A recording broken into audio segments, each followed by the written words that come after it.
Race is a topic that can be hard to talk about with adults, let alone teenagers. Well, in this week's edition of In Black and White, Fox 8's Jordan Brown shows us how the local nonprofit North Carolina for Community and Justice developed a program that makes it easier for teens to talk about it with one another, judgment-free.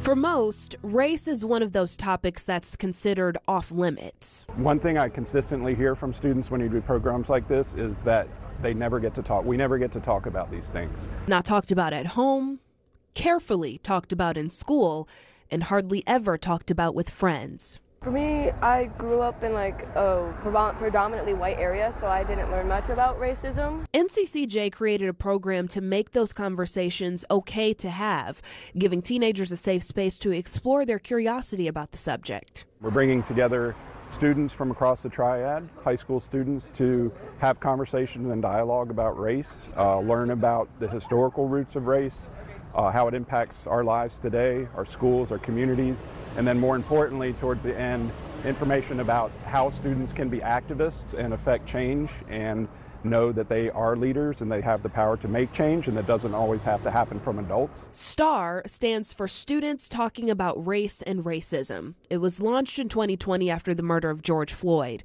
During the two-day program, students are given small group activities and writing assignments that help start meaningful conversations about race. It's important for us to learn new things and learn about each other so we can just understand everyone as a whole. One thing I consistently hear from students when you do programs like this is that they never get to talk. We never get to talk about these things.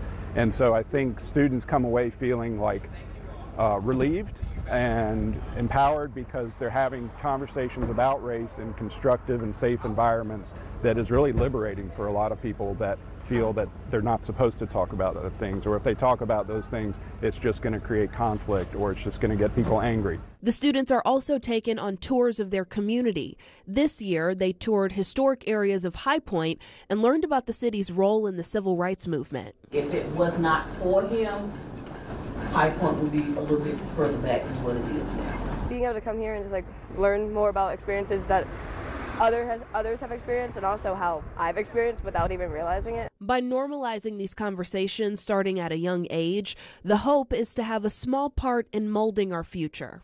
We're young, so we're the future, so we can change what people failed to change in the past or didn't get the chance to change. So if we're learning about the experiences, we can be the change that needs to happen. In High Point, Jordan Brown, Fox 8 News. STAR program is open to high school students this year, and all 24 students were able to take part in the program for free thanks to a grant from the Foundation for a Healthy High Point.